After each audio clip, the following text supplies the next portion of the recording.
A young girl rode her bicycle into the dark and never arrived home. The next morning, her father found her body in a field. Police recovered high-quality DNA from the scene and expected a quick arrest. Instead, the case tore apart an entire community. An asylum center was nearly burned to the ground. An innocent man's face was broadcast to 16 million people, and the investigation went cold for over a decade. When the truth finally came out, it was worse than anyone imagined. The killer had been one of their own all along. De Westerijn is one of those Frisian villages where everybody knows everybody. A couple of thousand people, flat farmland in every direction, and not much reason to live. Marianne grew up there, youngest of 6, 2 brothers and 3 sisters. Her parents raised all 6 in a house that was always full. She wanted to be a hairdresser. Not someday, not vaguely, she was already practicing. She cornered her sisters after school and tried new styles on them. She experimented on her friends. She was serious about it. After classes, she worked shifts at the Spar, the local grocery, stacking shelves and earning her own money. The owner liked her. She was quick. Her best friend was a girl named Afi.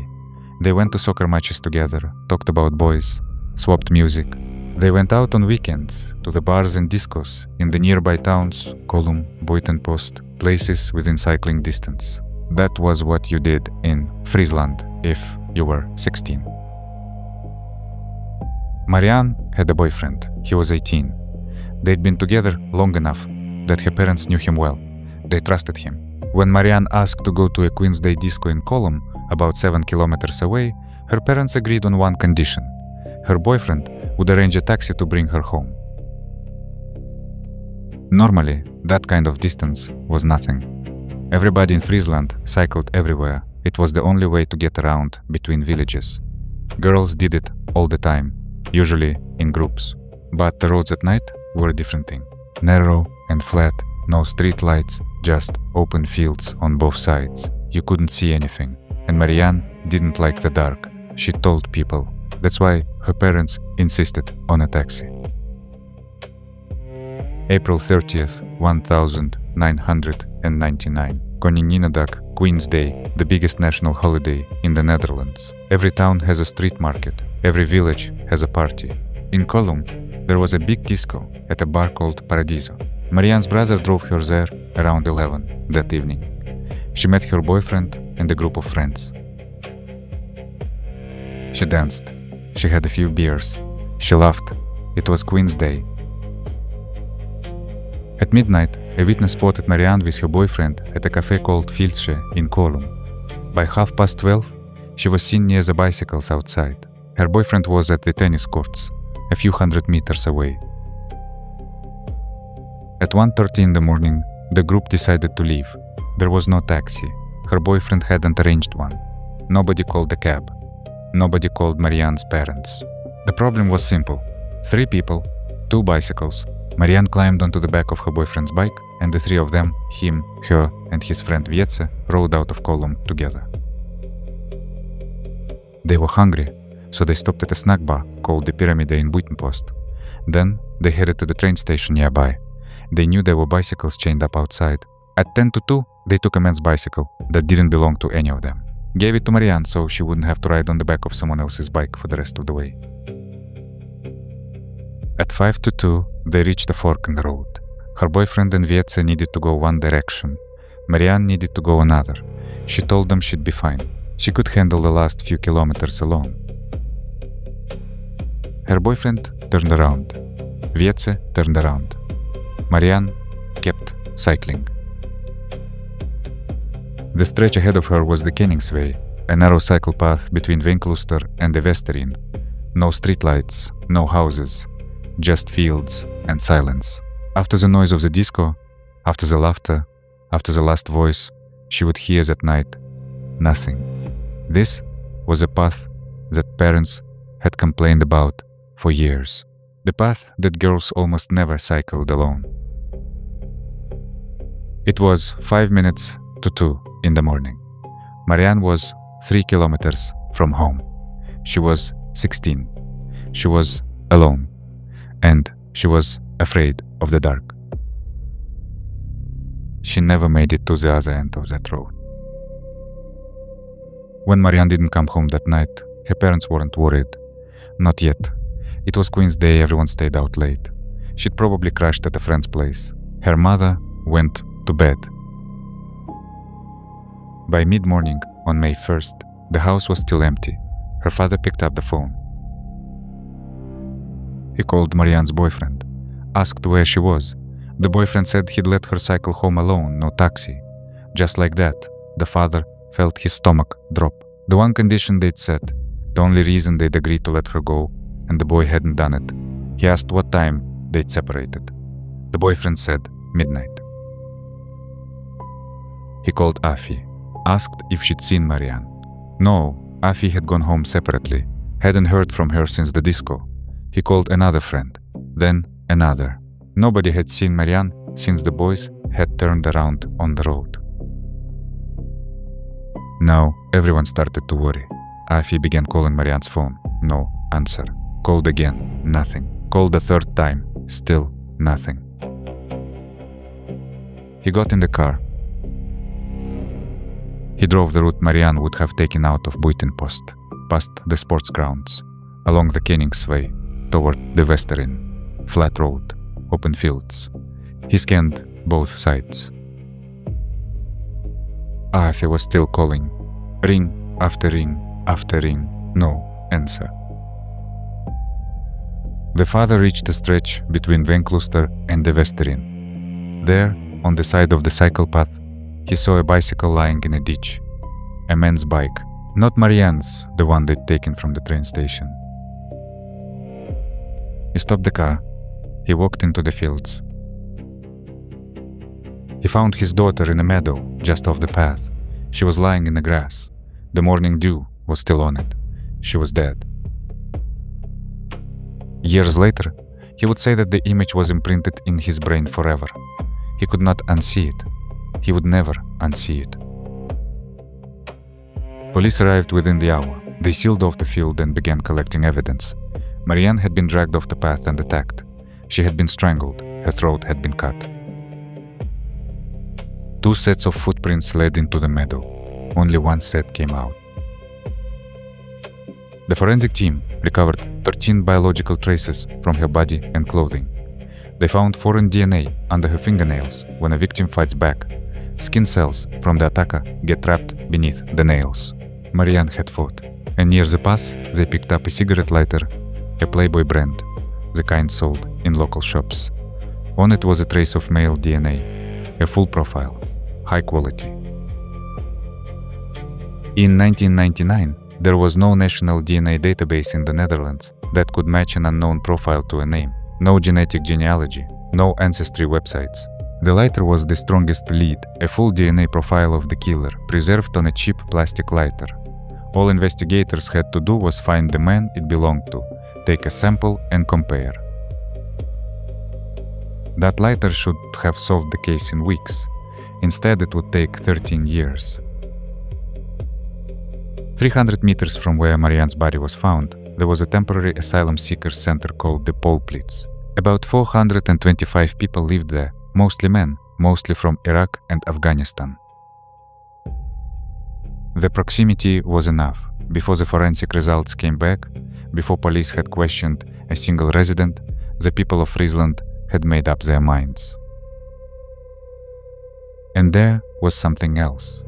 In the weeks before the murder, Marianne had reportedly been at a bar where a group of young asylum seekers had approached her. One of them allegedly made a throat-slitting gesture in her direction.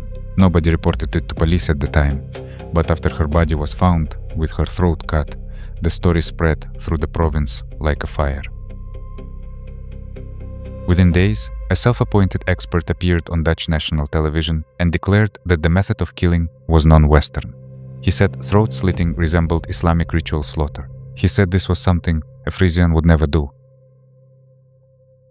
On May 3rd, friends of Marianne organized a silent march through the Westerin. Thousands came from across the country. 1,500 people signed the condolence register. Local businesses closed. The march was supposed to honor Marianne. But the rage was aimed at one place, the asylum center down the road. Young men started showing up at the gates. They shook the fences. They threatened to flatten the building. Riot police were called in.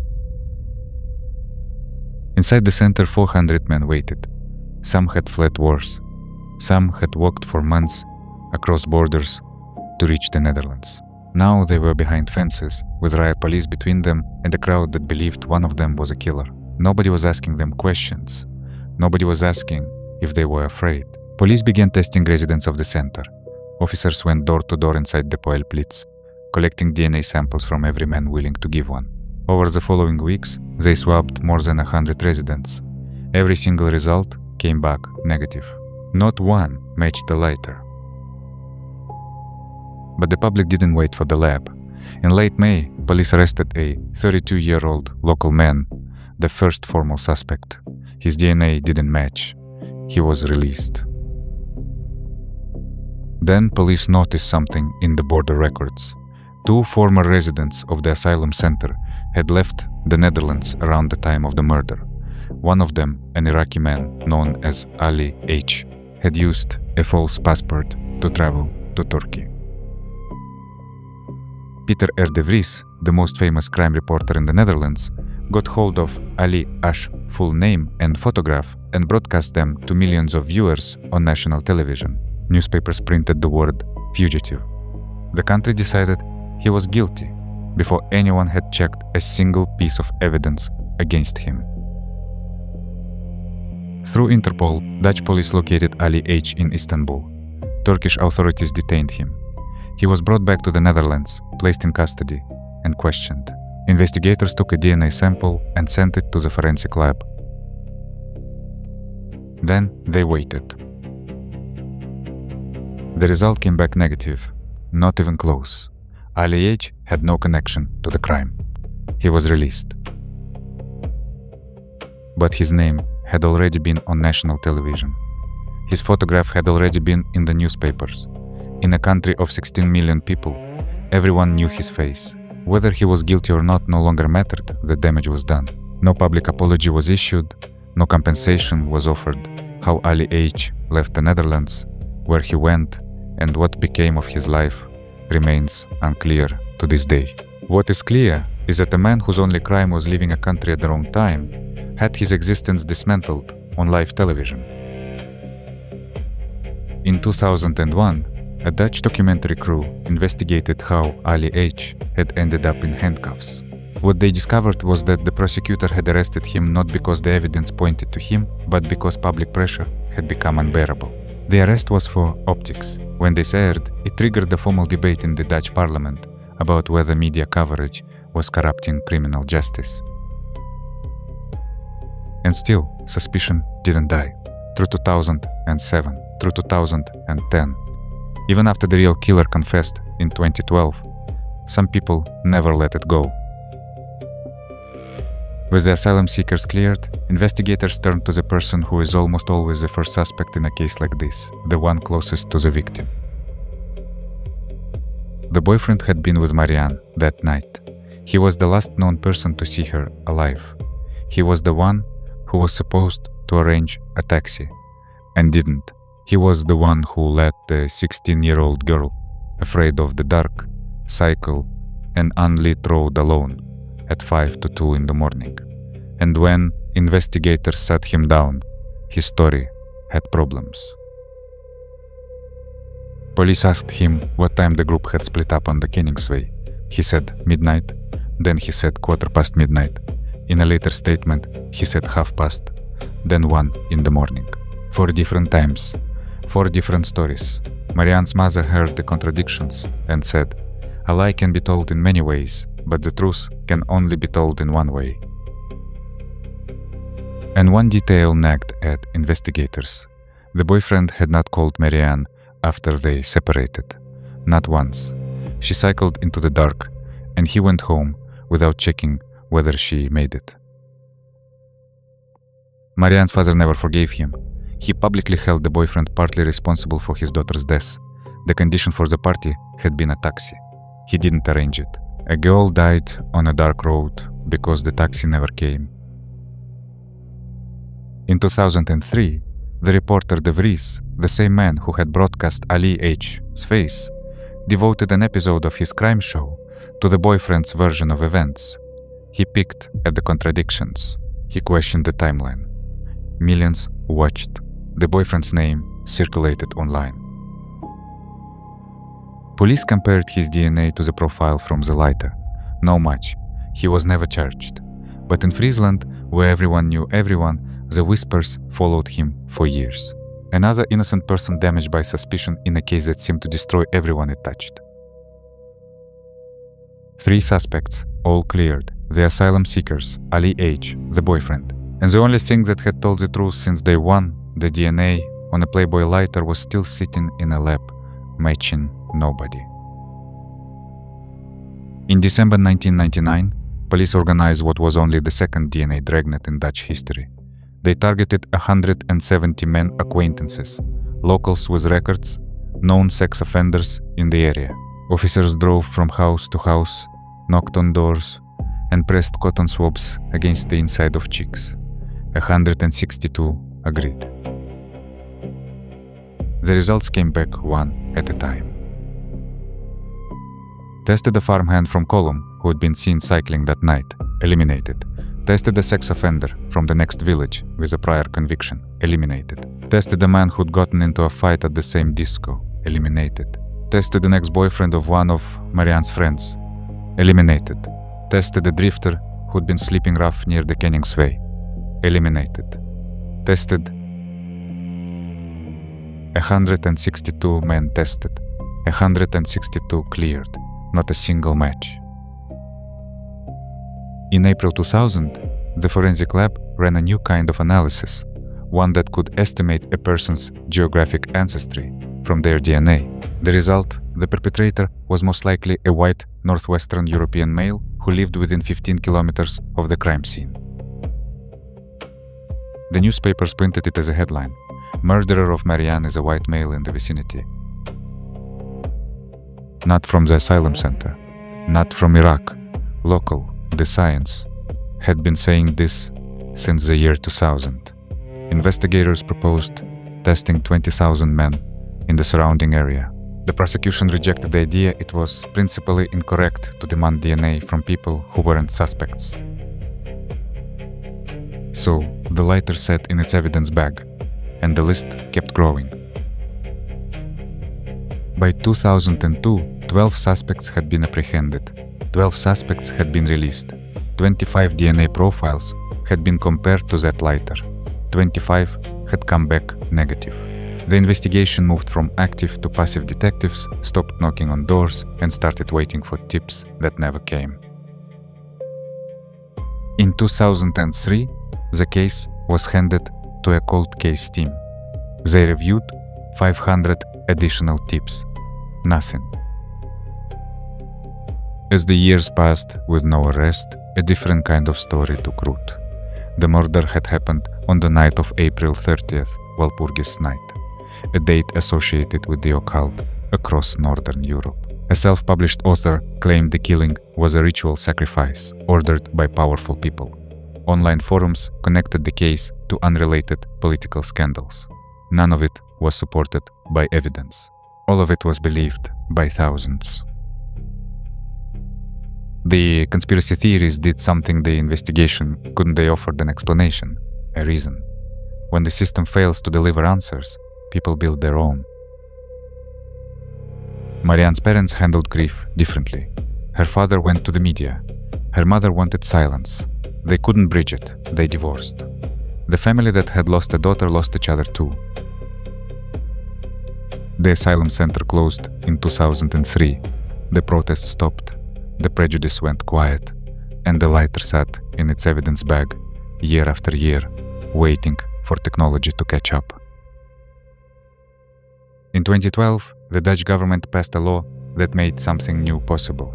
For the first time, investigators could use familial DNA, searching a technique that identifies a suspect not through his own criminal record, but through genetic similarities to his relatives.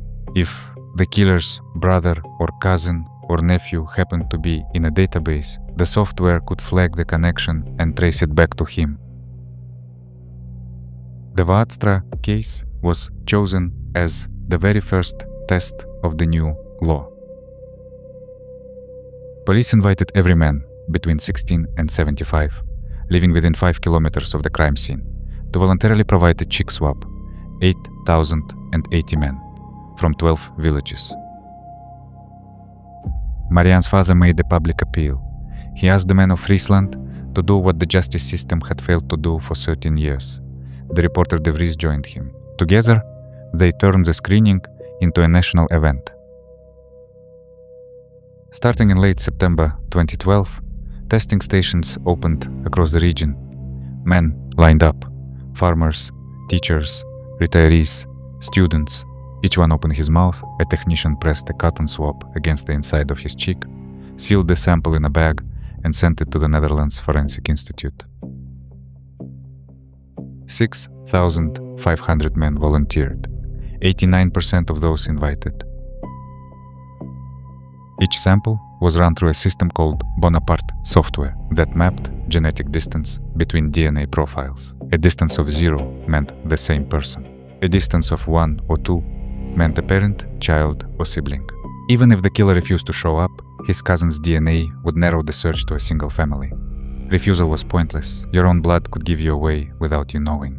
Weeks passed. Hundreds of samples processed. No match. Some people began to wonder whether the killer had simply stayed home. He hadn't.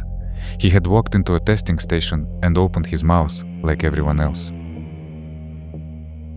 Roughly halfway through the screening, around 3,000 samples in the system flagged a direct match, not a relative, the man himself. He had given police the evidence that would end his freedom. According to his lawyer, he did it because he knew the new familial technology would eventually trace the DNA through his relatives anyway.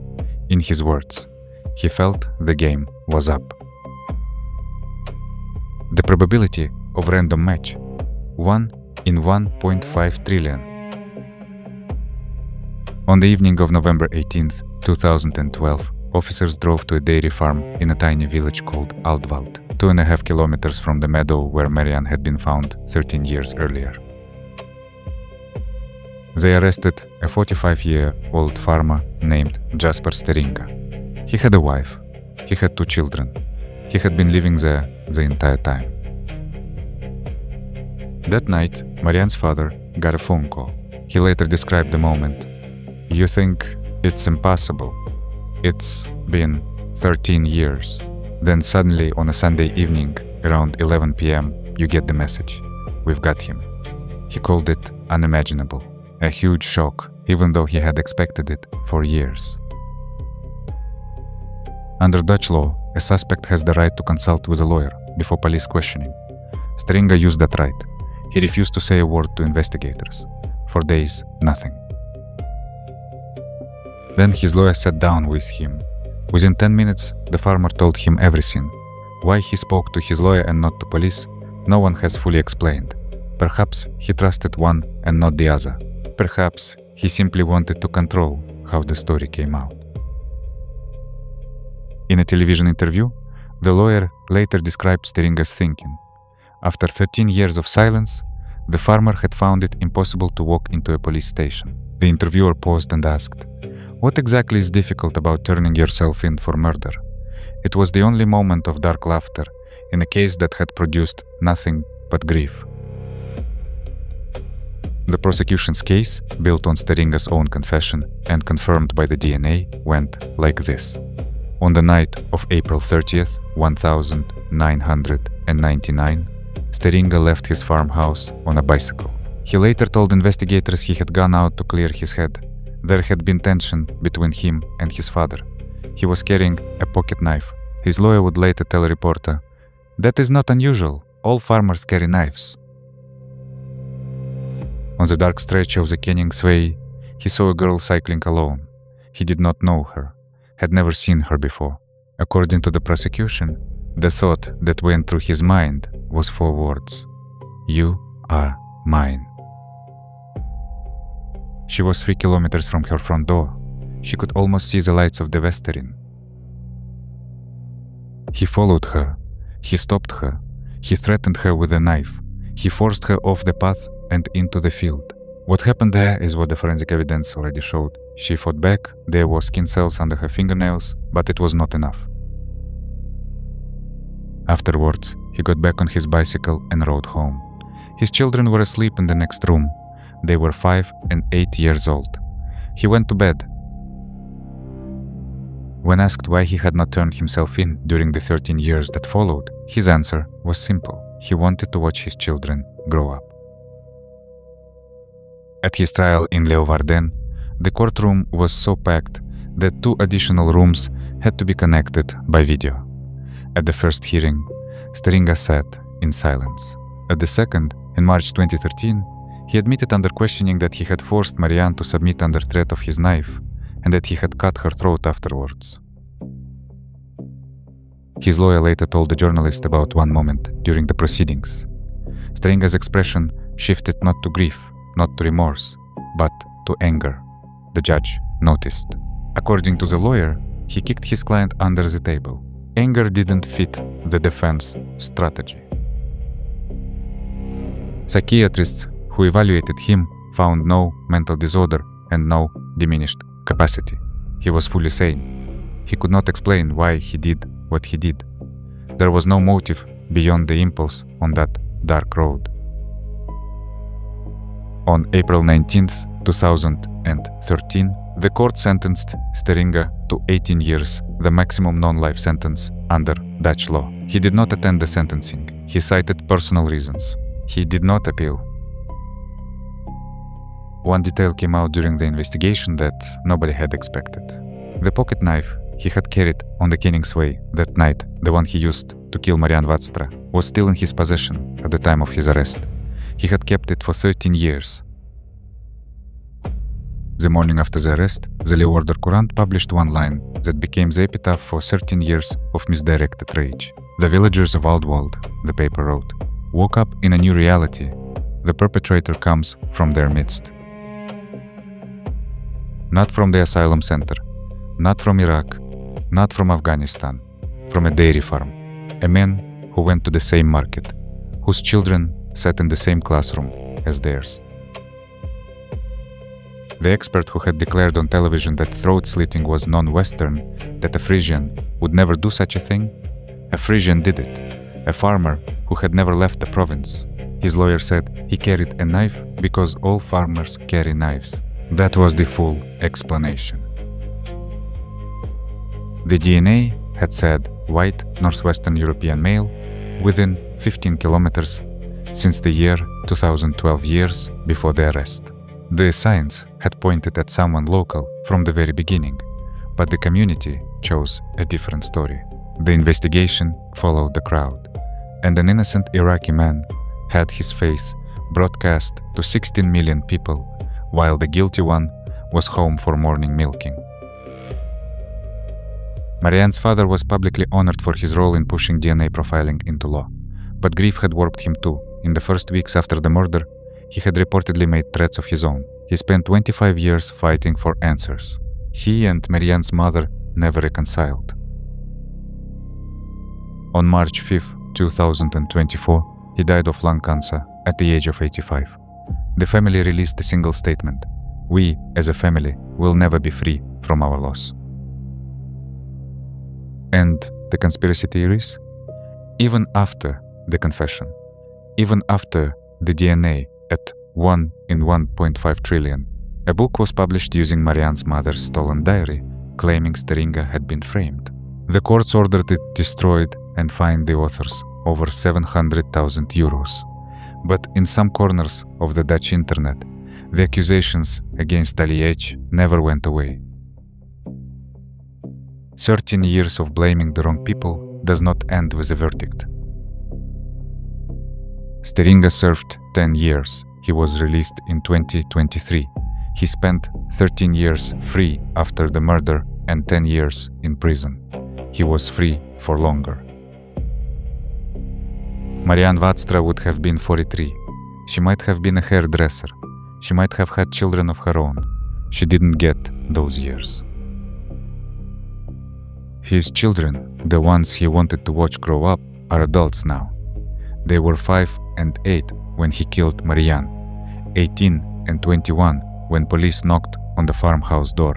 They grew up in a village where everyone talked about the murder. Everyone blamed asylum seekers.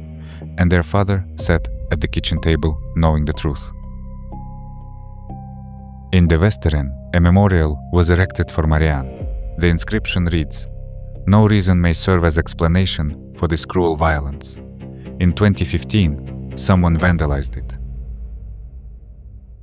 The reporter who had broadcast Ali H. Vries to the nation, and who later helped Marianne's father push for the DNA screening that caught the real killer, was Peter R. de Vries.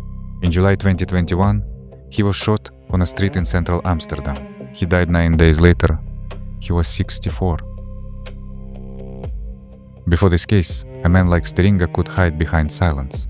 After it, Dutch law changed. The DNA Act Amendment of 2012, written for this investigation, made familial searching legal across the country. In 2017, police in another province screened 21,500 men using the same method. By 2023, Dutch courts approved genetic genealogy using commercial databases. Every cold case in the Netherlands solved through DNA kinship traces back to one lighter, one meadow, and one girl who told the boys she was fine. Marianne Vaatstra was born on August 10, 1982. She was the youngest of 6. She stacked shelves at the spa. She wanted to be a hairdresser. She practiced on her sisters. She went to a Queen's Day disco 7 kilometers from home. Her parents said yes on the condition that her boyfriend would arrange a taxi. He didn't. She rode into the dark anyway, and the man who was waiting on that road was not a stranger, not a foreigner, not someone from the center down the road. He was a farmer from a village where everyone knew everyone. He had always been one of them. He served 10 years. She got none. The asylum seekers who were blamed never received an apology, and the conspiracy theories are still online today. What part of this story stays with you? Tell us in the comments. Subscribe, and we'll see you in the next one.